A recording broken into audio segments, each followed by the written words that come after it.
बहुत सारे चैलेंज है, बीट रेवेन्यू का हमें ज़्यादा मसला रहता है, रेवेन्यू रियलाइजेशन का।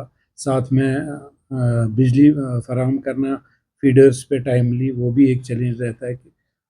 लेकिन उस सारे में ये है कि मैं जो नॉन मीटर्ड फीडर्स हमारे हैं वहाँ पे मेरी ये रिक्वेस्ट रहेगी कंज्यूमर से कि वो जुडिशियसली इस्तेमाल करें बिजली का, नंबर वो, ताकि हमें जो डिमांड अवेलेबिलिटी गैप रहती है वो मेंटेन रहे, या उससे इम्प्रूवमेंट भी आ सकती है अगर वो तरीके से बिजली का फ़ायदा उठाए। तो as far as metered feeders goes, तो वहाँ पे जो मीटर्ड फीडर्स हमारे साइड से रहते हैं, जो उनमें हम बेस्ड ऑन द एटीएनसी पिक्चर जो लॉसेस उसमें होते हैं 20% तक, जहाँ पे जिस फीडर में होता है वहाँ पे हम 24/7 पावर सप्लाई देते हैं। 20 to 40 कोई 3-4 घंटे का कट लगता है। ये हमारा रहता है कि हमारी कोशिश ये भी रहती है कि इन फीडर्स की जो लॉस फिगर्स है वो हमें लॉस प्लग करने की कोशिश कर रहे हैं। रिवीजन ऑफ लोड होता है नॉन मीटर फीडर्स में, उसकी कोशिश हम कर रहे हैं। रेवेन्यू रियलाइजेशन की कोशिश कर रहे हैं, जिनके पास हमारा आउटस्टैंडिंग रहता है कोशिश करते हैं उनको डिस्कनेक्शन करके, ताकि ये पैसा भर दे, तो उससे हमारा एटीएनसी पिक्चर इम्प्रूव हो जाता है, लॉसेस हमारे रिड्यूस हो जाते हैं। मीटरिंग का है एज ऑफ नाउ, आरडीएसएस में स्मार्ट मीटरिंग का चल रहा है। जहाँ जहाँ पे केबल्स आरडीएसएस में जो फीडर्स उठाए हैं वैली में, डिफरेंट पैकेज मीन्स इसमें पीआईएस डिफरेंट है। जहाँ जहाँ पे भी हमारा अच्छा खासा प्रोग्रेस आ रहा है उसमें, यूं ही फीडर कंप्लीट होता है, एलटीए कमीशनिंग हो जाती है फीडर्स की एलटीएबी के थ्रू, तो इमीडिएटली उस पर स्मार्ट मीटरिंग की इसमें इमीडिएटली स्मार्ट मीटर्स हम लगा लेते हैं।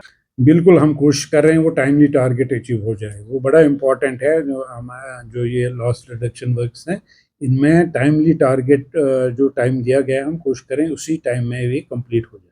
सूर्य, अगर ये मैं कहूँगा कि it's a very important scheme. इस स्कीम का लोगों को फ़ायदा उठाना चाहिए। इसमें सब्सिडी भी इस टाइम अवेलेबल है। इसमें खास कर जैसे मानिए आप कोई कंज्यूमर है जिसका कंजप्शन 3 से 4 हज़ार रुपये उसको मीटर्ड बिल आती है, उसके बाद उसको मैं ये मतलब वो तो लिक्विडेट कर ही लेता है, मीटर्ड कंज्यूमर है। नॉर्मली वो अवॉइड करते हैं कि उनके आउटस्टैंडिंग रहे, तो वो टाइमली पे करते हैं। उनके लिए मैं ये सजेस्ट करूँगा, जैसे अभी 5 किलोवाट का प्लांट अगर ये लगा लें, 4,000 की कंजप्शन इनको आती है, तो in the end of the month उनका फिर ज़ीरो हो जाता है बाय एंड लार्ज। तो उसमें 5 किलोवाट में उसको सब्सिडी मिलती है around 90। Total plant cost is 247 plus, उसमें सब्सिडी उसको around subsidy component is 94,000 plus उसको मिलती है। ये मैं रिक्वेस्ट करूँगा जितने भी हमारे कंज्यूमर्स हैं वो पीएम सूर्यघर का फ़ायदा उठाए, क्योंकि अब इसमें डिमांड बढ़ती जा रही है। बाद में सब्सिडी रहे ना रहे, इसके फ़ायदे बहुत सारे हैं। इससे हमारा ये जो डिमांड अवेलेबिलिटी गैप है वो मिनिमाइज़ हो जाता है, कर्टेलमेंट आवर्स रिड्यूस हो जाते हैं। तो सिंपली कंज्यूमर एक जो है अपनी ऑफ लेवल, अपने लेवल पे वो एक जनरेट करता है इलेक्ट्रिसिटी जो उसको चाहिए, और वो उसकी that is the discretion of consumer कि वो कौन सा प्लांट, कितने किलोवाट का प्लांट चाहिए, इस्तेमाल करना चाहे।